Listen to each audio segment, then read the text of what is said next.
with local developers or local landowners until this guy came on board and they wanted to prevent him from opening up a car wash. And I don't think that's a good enough reason to purchase the land. The transparency bothers me. Retaining existing businesses is a county expectation and a goal.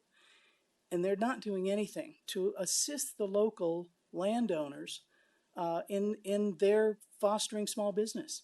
I've had to fight the county at every level to bring in small business. I lost Wendy's at the Starbucks location.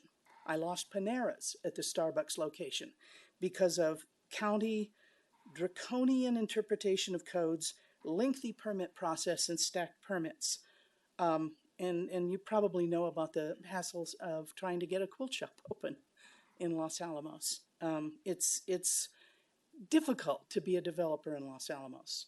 My developments in Omaha, Nebraska are smooth, and they have an incredible code that's even more lengthy than Los Alamos. But I don't face the same timing issues that I do here. I lose 12 months of revenue if I enter into any type of developmental discussion, and I want to fix that. I want small businesses to thrive, and this is not small business friendly. It takes out of the pool a small business opportunity that the county owns, and frankly, the county has not been a really good manager of property. And so I would like you to consider other options. The schools own a tremendous amount of property in Los Alamos, and if you want a really good collaborative effort with the schools, then try to move some of those landfill properties out of one of the school properties and use that as your social service hub, because those buildings are already built, they're already user-friendly, they're already connected to the schools, and it would be lovely to transfer that over to county management for the social service hub with a collaborative agreement between the county. And I don't think that's been considered. Competing with the schools for tenants has been difficult for my father and difficult for me. And so I don't mind competing with the schools if they're collaborating with the county on something like this. That makes sense. But the county frequently does not consider things that make sense. And this particular plan makes absolutely no sense. So please table it. Okay. Please refrain from applause. I want to ping on, I'm Mark DeVolder, excuse me. I want to ping on something that Councilperson Rieger mentioned. Excuse me. Something that Gary Stradling mentioned. Be frugal. The property is overpriced. That's why I'm here tonight. I believe that there is plenty of land and plenty of existing buildings in Los Alamos that might be considered. This is not Phoenix. You know, it isn't that much to drive a little bit further or walk a little bit further to access another location. So maybe there would be 2 locations. That might even be better.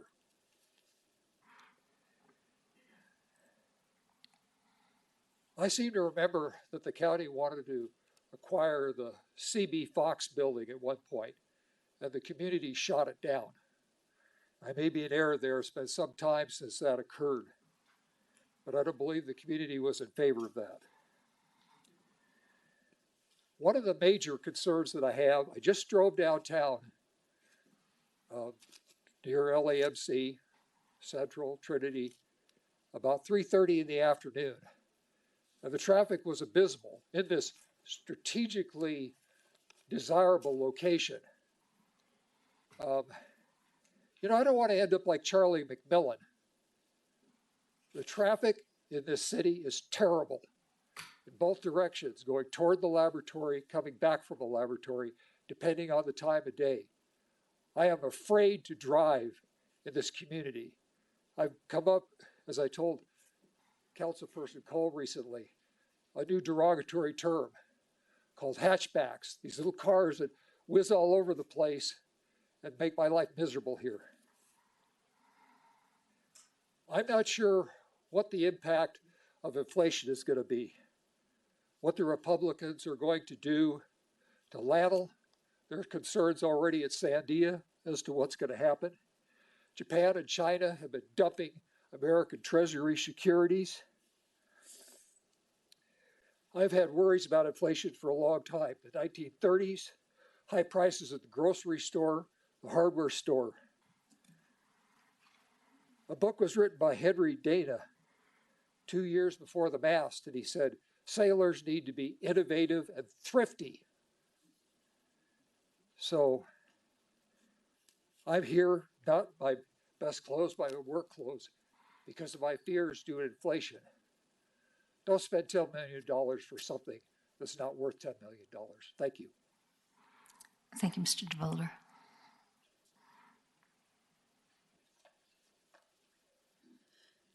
Sorry. Brandy Ingeman, White Rock. I just want to first say that a few of my questions were answered, which was, first of all, why did it happen so fast? Because it happened fast, because it was real estate. And I did hear something that did make me feel good, which is that this is more purchase about maybe having a little bit more public say and public input on how this land would be used versus a car wash. I don't want a car wash. That said, there is an if you build it, they will come mentality, which would be great if we had a social services hub. Anecdotally, I had a fantastic gynecologist that worked in Los Alamos County, and she left and she now works at Presbyterian several years ago. When I asked her, why are you leaving? She said, there's nowhere here for me to spend my money. I'm being frank with you. I'm a doctor. My husband's a doctor. We have a lot of money and we want places to spend it, and Los Alamos is not it. So when we're thinking about spending $10 million on a piece of property so we have some control over that property, that's fantastic, so that we can build a social services hub. That's a great idea. I don't know if it's inflated or not, because I look at my house now and what it's worth versus when I bought it, 5-10 years ago. Prices go up. That said, we need to be focusing more on the human resource infrastructure in Los Alamos, the small businesses that are here, that are struggling, that can't get grants. We have a fantastic slate of small businesses that are panicked about next year. What are they going to do? The price of tea is literally going to go up. The price of importing books is going to go up. Council might want to save this money and think about how they could put that into small business grants, small business loans, things that could happen down the road. I'm also uncertain how it's okay for the county to become a landlord. So there are already 2 small businesses there that are not county owned. My question would be is, how does that work for the county to be a landlord for small businesses? I think that it's good for us to talk about all of the ways that this property could be used, and I appreciate that, and I really like hearing those things. I know that it might feel rushed, but please take the 2 weeks if you have it and let the community get their feet around this a little bit more, and just be thinking about the long term. It's not just the $10 million investment for the land. If you're going to build on that land, who's going to build on that land? If our developers that have deep pockets can't get people to come up here and work and build new buildings for them, how are you going to do that? And what will that look like when maybe those resources could be put into that human resource infrastructure before we build a building? In the end, I know you'll make the decision that you have to make for everybody, but I just want to make sure that we're asking good questions. So, thanks. Thank you, Ms. Engelman.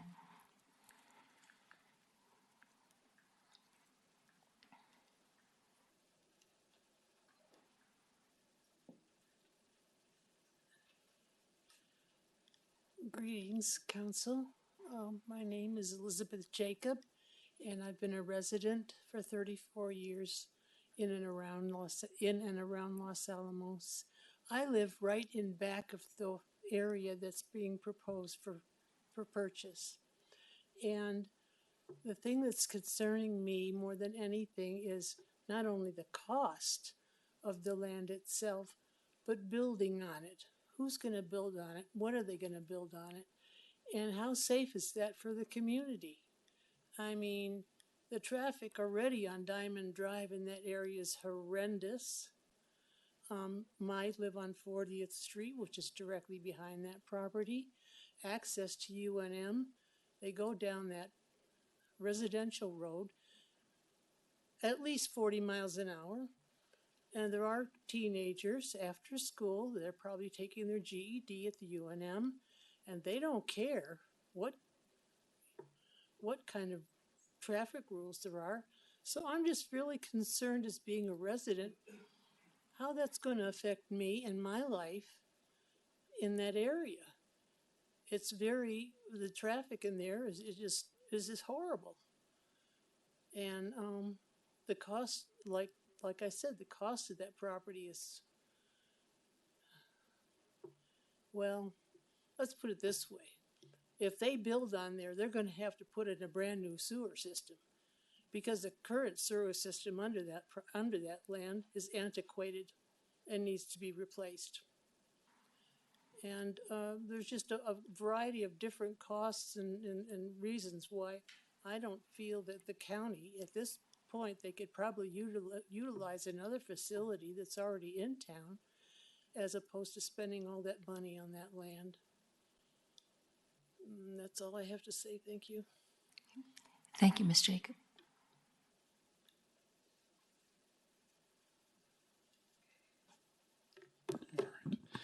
Aaron Walker, White Rock. It's good to see the time-honored tradition of council ignoring public comment and then pretending to care about it is alive and well.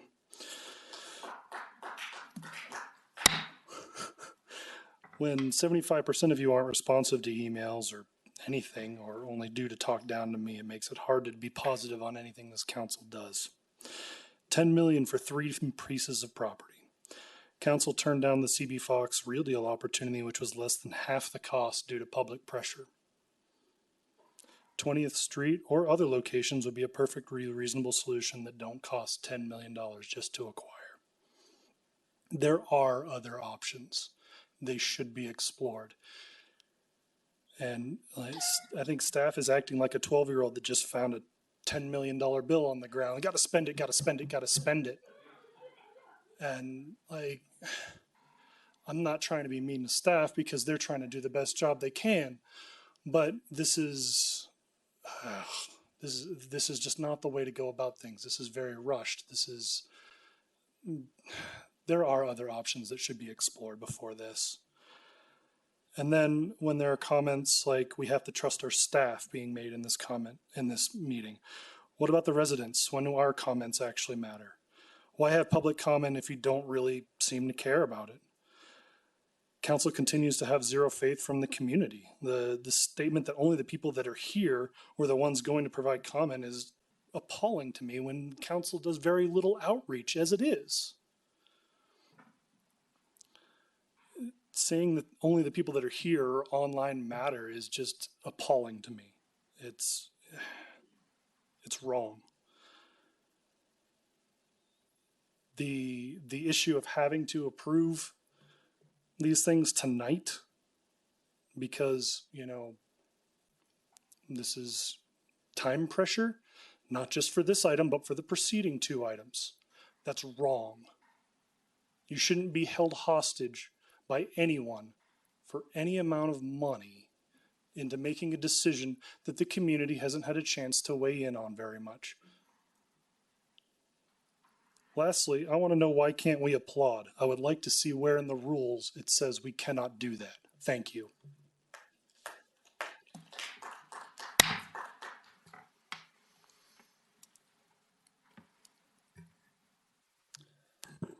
Antonio Majori, Los Alamos, New Mexico. I think council needs a history lesson. And I'm talking specifically about a project that was a piece of property that was referenced in the very proposal for this, why this purchase should be made. And that is 20th Street. When I was on council, we very clearly said what it was that we wanted on 20th Street. And at that time, it was a push for a hotel and a conference center. And also, though, we said we want to support small business, we want to see increased housing, we want to see mixed-use development. One proposal and one proposal only was brought before council. What was not brought before council was all the things we were saying no to, which was saying no to Pet Pangea having a permanent home. They are still without a permanent home. Some through, I know, it can be difficult to negotiate land deals. But this idea and this narrative that is being spilled that the county are good stewards of their land and good stewards of investment on the land needs to be looked at not through rose-colored glasses, but through real, real actual history. And go back and look at the council meeting notes.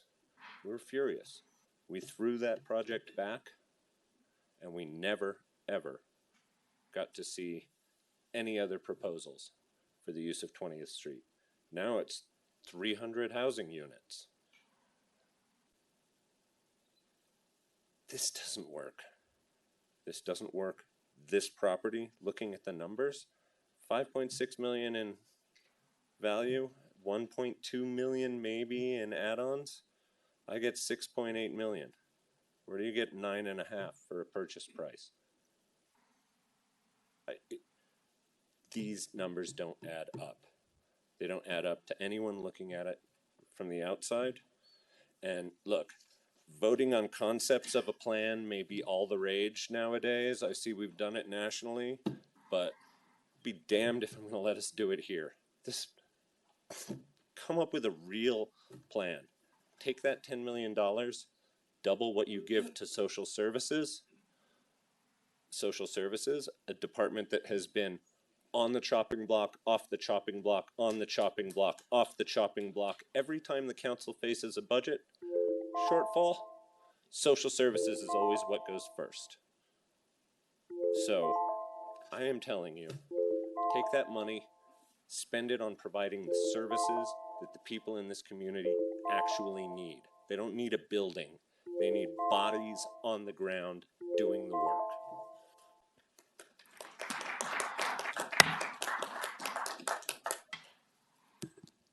Phil Gursky, Los Alamos, Chair Durkis, councilors.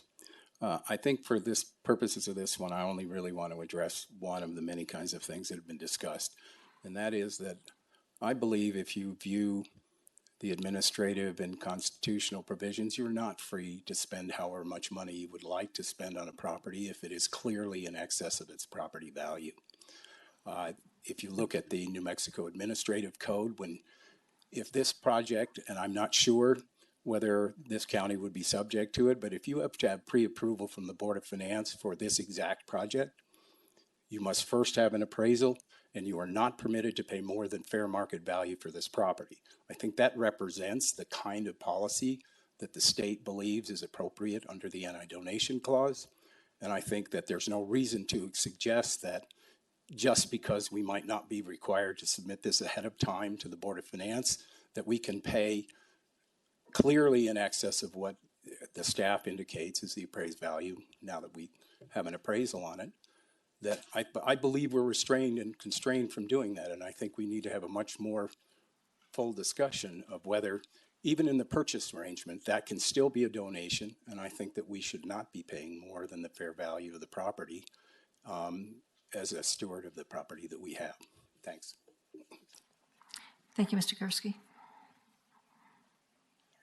Lisa Shin, I'm at 637 47th Street. I'm just really questioning the community benefit to this enormous use of our tax dollars. We don't really have enough numbers. What is the return on investment? Is there a profit and loss statement? I know if I were looking at a $10 million purchase as a private citizen, I would want many, many pages of numbers and bank account statements, and we're not really seeing anything like this here. We would also, I think it's fair for the public to know what the original purchase prices were for the properties, because we really want to see how much profit the owner is really making from this sale as well.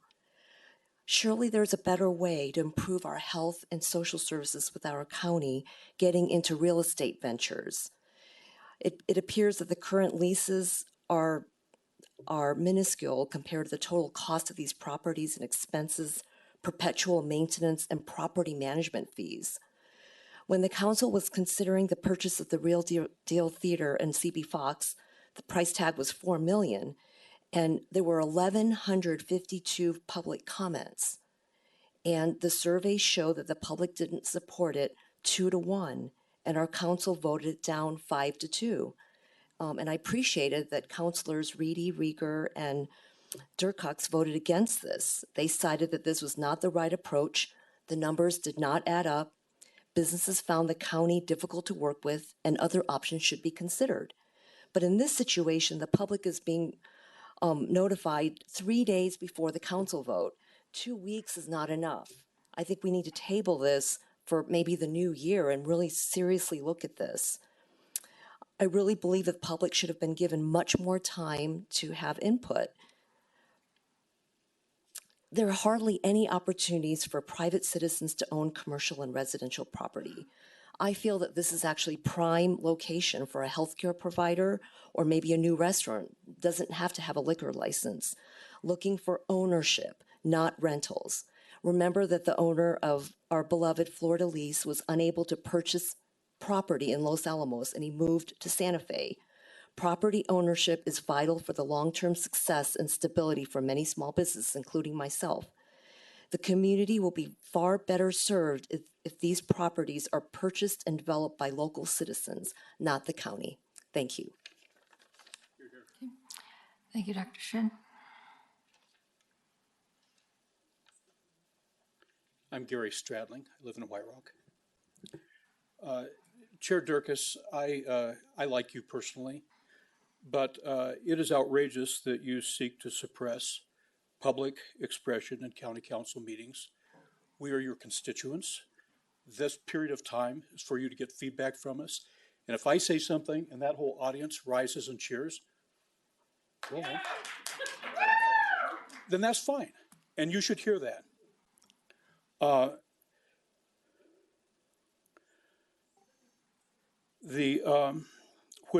When you had a period earlier when there were recognitions and statements from the county, the room cheered. I didn't hear any restraint on that from you. I don't know why, if you feel like cheering is wrong.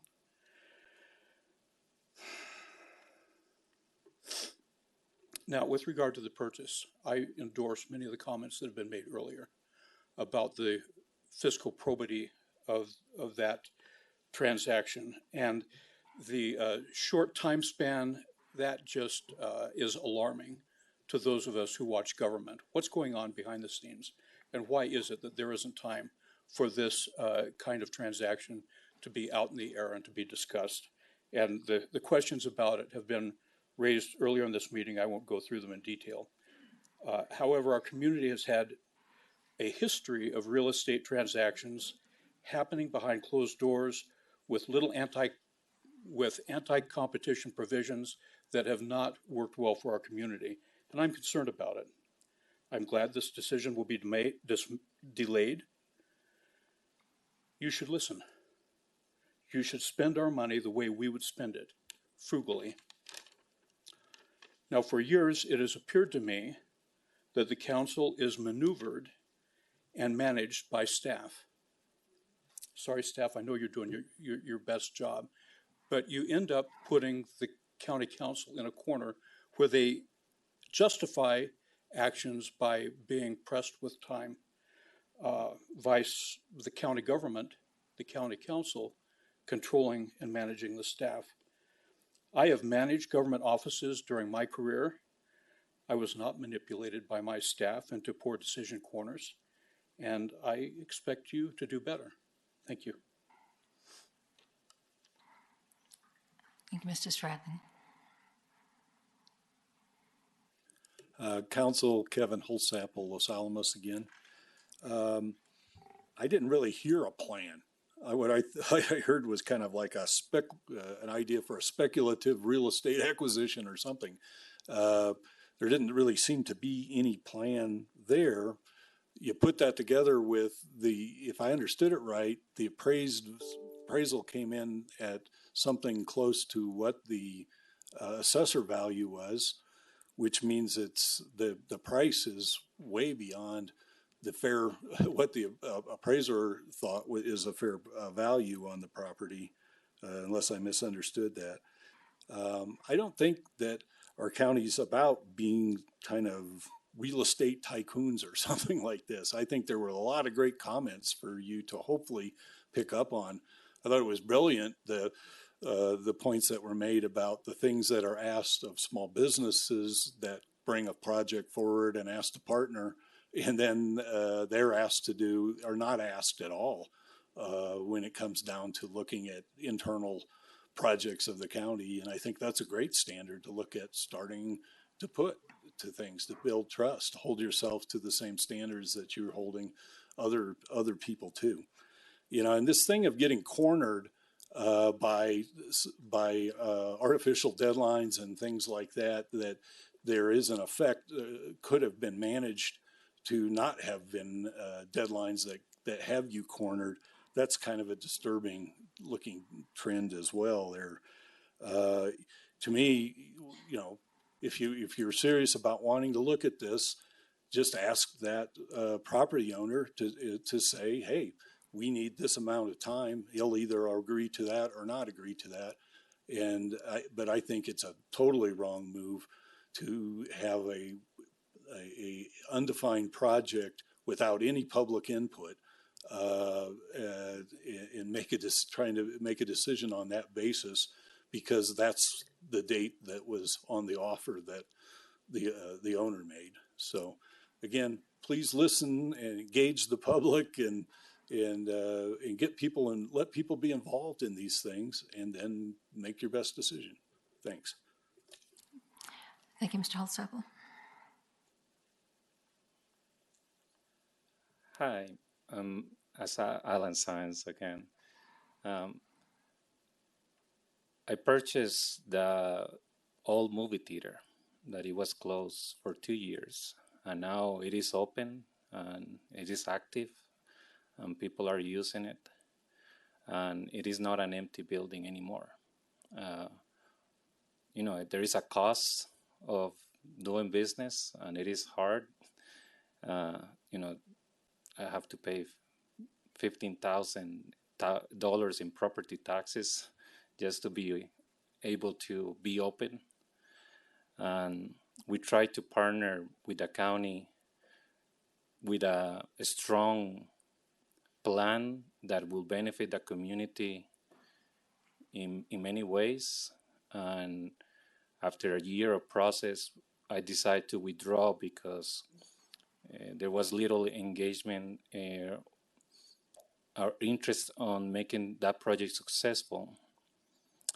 So it is concerning that, again, out of the nowhere, a proposal like this comes, it is presented for $10 million when, again, it's not even close to the impact of the proposal that we were presenting to the county for a partnership. So it is concerning, again, the direction that sometimes subjectively it is decided. We asked many times for the application or the proposal to be presented to the county council, and it was declined. But again, it is easy to put a presentation and asking for $10 million real quick and be presented to the county. So I hope, again, that priorities are being defined, and again, the impact and the necessity for local businesses, it's a priority. So I hope we put some effort into that instead of into trying to get into a new adventure. Thank you. Thank you, Mr. Sainz. I'm Anna Delane. I own Boomerang Consignment, and we're celebrating 10 years in business this month here in Los Alamos. Thank you. 10 years in Los Alamos, 22 in business total. I own 2 properties here in town. I have here a petition signed by 30 members of the community that reads, "We, the undersigned, demand that the county put the purchase of the old Metzger's Anderson Pharmacy to a public vote. We are tired of the lack of transparency and disregard to local business." I don't know who I give this to. Can I give it to you? I found out about this Friday night, like you guys. I came up with a petition Monday morning. 30 people from the community came to my store, some of them I'd never seen before, just to sign this petition. So I don't want that to be discounted. They're all Los Alamos and White Rock people. I got a lot of tourists. I didn't ask them to sign. Just as a reminder, well, we all know it's 11 o'clock. We're exhausted. You guys are over it. You want us to shut up. I think we might be almost done. As a reminder, you just voted to spend $50 million. Great. It's going to be a public, investment, right? $10 million for this property. If I had people working for me who came to me and said, well, we should buy this property, it's hugely inflated price tag, and I'm not really sure what we're going to do with it, but let's do it anyway. And by God, the seller, who stands to make millions of dollars over the appraised value, has to have it done before Christmas. I would be looking at that staff member and wondering, why is that person doing that to me? That is not a relationship that I would allow in a business setting. That's not appropriate. And it isn't appropriate for you, and I'm sorry that I'm passionate, but I'm pissed. It isn't appropriate for you to vote to spend $10 million of taxpayer money. That's my money for the property taxes that I'm going to pay, for the business taxes I'm paying, and you're talking about raising both of those. For you to vote to spend that with giving me 4 days notice? Unacceptable.